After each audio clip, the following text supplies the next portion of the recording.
Hello दोस्तों, नमस्कार। उन्मुक्त स्टडी सेंटर में आप सभी का स्वागत है।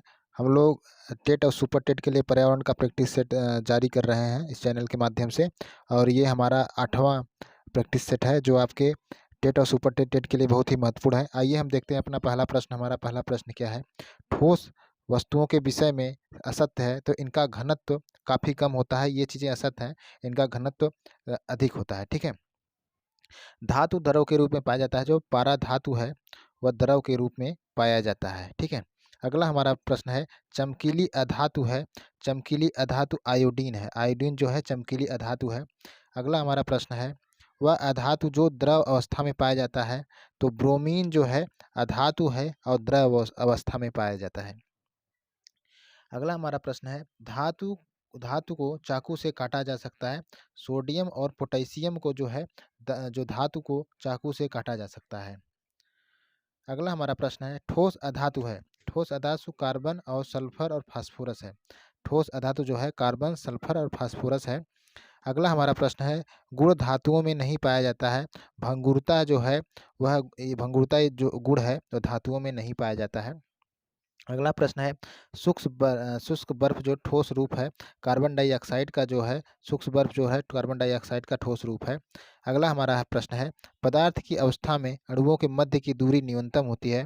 जो ठोस होता है, ठोस पदार्थ की जो अवस्था होती है उसमें जो अणु होते हैं वह बहुत नज़दीक नज़दीक होते हैं। ठीक है। अगला हमारा प्रश्न है, कांसे के विषय में जिसका उपयोग गोलकुंडा के किले में मिली तोप में किया गया था, सही कथन है। जो कांसा गोलकुंडा के किले में मिली तोप में किया गया है कांसा, तांबा और टीन का मिश्रित धातु से। ठीक है। अगला हमारा प्रश्न है, कांसा दो धातुओं का मिश्रण है। ये धातुआं हैं तांबे और टीन। तांबे और टीन का जो मिश्रण करेंगे तो हम कांसा बनेगा। ठीक है। अगला हमारा प्रश्न है, मृत सागर है। मृत ऐसा सागर जो सभी महासागरों या सागरों में ज़्यादा नमकीन। ठीक है। ऐसा ऐसा सागर है जो सभी महासागरों और सागरों में से ज़्यादा नमकीन है, मतलब इनमें नमकीन ज़्यादा पाया जाता है। ठीक है। अगला हमारा प्रश्न है, पानी के साथ प्रयोग करते हुए ज्योति ये देखती है कि स्टील की खाली कटोरी पानी पर तैरती है लेकिन लोहे की एक छोटी कील डूब जाती है। इस तथ्य द्वारा व्याख्यायित किया जा सकता है इस तथ्य द्वारा यह व्याख्यायित किया जा सकता है कि स्टील की कटोरी पर लगने वाला बल उसके भार की तुलना में जो है कम होता है। अगला हमारा प्रश्न है, रेत और नमक के मिश्रण को पृथक करने के लिए प्रक्रियाओं क्रम में उपयोग किया जाना चाहिए। तो रेत और नमक के मिश्रण को पहले अवसादन, फिर निस्तारण, फिर निस्यंदन, फिर वाष्पन। अगला हमारा प्रश्न है, क्वाथन या उबलना वाष्पीकरण में अंतर है। वाष्पीकरण जो है किसी भी तापमान पर हो सकता है, जबकि क्वथन जो है जो उबलना है वह एक टेम्परेचर पे, एक निश्चित टेम्परेचर पे उबलेगा, लेकिन वाष्पीकरण किसी भी टेम्परेचर पे हो सकता है। अगला हमारा प्रश्न है, एक किसान दाने को भूसे से अलग करना चाहता है। जिस प्रक्रिया से यह किया जा सकता है वह कहलाती है निस्यावन। ठीक है। अगला हमारा प्रश्न है, नींबू साधारण पानी में डूब जाता है लेकिन नमकीन पानी में तैरता रहता है, क्योंकि नमकीन पानी का घनत्व जो है साधारण पानी के घनत्व से अधिक होता है। अगर दूसरा हमारा टॉपिक है ऊर्जा के स्रोत। इससे जो प्रश्न बनते हैं उसको हम देखते हैं। परमाणु ऊर्जा। परमाणु ऊर्जा क्या है? परमाणु ऊर्जा अनवीकरणीय है और गैर परंपरागत है। अगला प्रश्न है, काला सोना कहा जाता है। काला सोना पेट्रोलियम को कहा जाता है। अगला हमारा प्रश्न है, परंपरागत ऊर्जा के स्रोत। कोयला, वन, लकड़ी, ये सब परंपरागत ऊर्जा के स्रोत हैं। अगला हमारा प्रश्न है, कोयला का सबसे ज़्यादा उपयोग किया जाता है। बिटुमिनस जो कोयला है उसका सबसे ज़्यादा उपयोग किया जाता है। अगला हमारा प्रश्न है, पश्चिम बंगाल का क्षेत्र कोयला उत्पादन में अग्रणी है। तो रानीगंज का जो कोयला क्षेत्र है वह कोयला उत्पादन में अग्रणी है। जम्मू कश्मीर में पाया जाने वाला कोयला कौन सा है? जम्मू कश्मीर में एंथ्रासाइट टाइप का कोयला पाया जाता है। अगला हमारा प्रश्न है, प्रभाजी आसवन संबंधित है। प्रभाजी आसवन किससे संबंधित है? पेट्रोलियम से। अगला हमारा प्रश्न है, प्राकृतिक गैस का मुख्य संगठक है मीथेन। अगला प्रश्न है, वाहनों के लिए साफ सुथरा ईंधन क्या है? सीएनजी है। देखिए अगला हमारा प्रश्न है, बांध है और नदी दी गई। हीराकुंड जो बांध है वह महानदी पे है। नागार्जुन जो बांध है वह कृष्णा नदी पे है। भाखड़ा जो बांध है भाखड़ा नांगल जो बांध है वह सतलज नदी पे है। और बगलिहार जो बांध है वह चिनाब नदी पे है।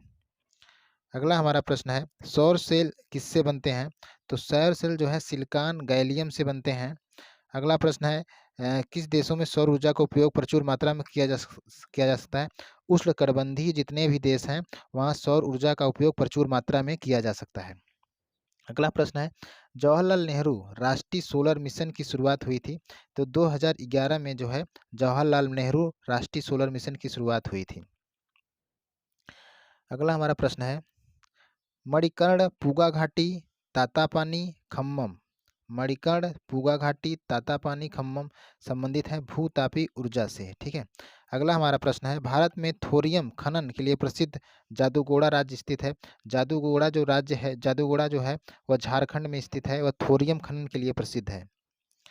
अगला हमारा प्रश्न है, ऊर्जा का इकाई मात्रक है। ऊर्जा का इकाई मात्रक क्या है? जूल है। ऊर्जा का इकाई मात्रक जूल है।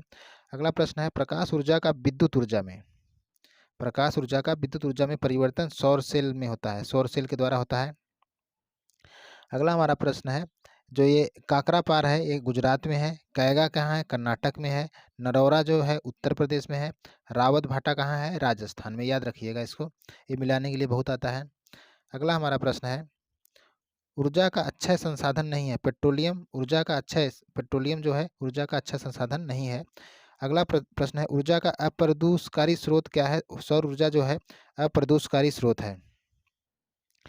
अगला प्रश्न है, सीएनजी का ईंधन के रूप में इस्तेमाल होता है। वाहनों और उद्योगों में जो है सीएनजी का उपयोग होता है ईंधन के रूप में।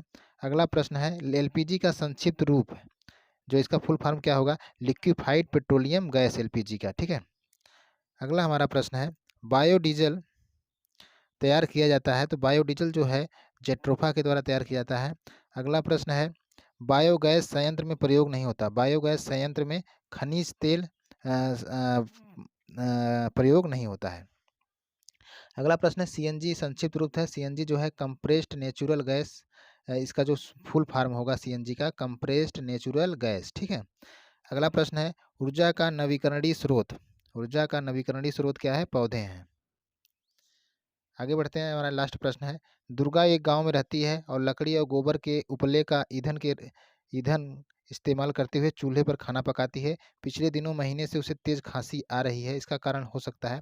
इसका कारण यह है कि जलते हुए ईंधन में उत्पादित जो काला धुआं है जो उसकी श्वास नली में जमा हो गया है, इसलिए उसको खांसी आ रही है। तो दोस्तों ये आज का हमारा प्रैक्टिस सेट था। कैसा लगा आप लोग लाइक कमेंट शेयर जरूर करिए। Thank you.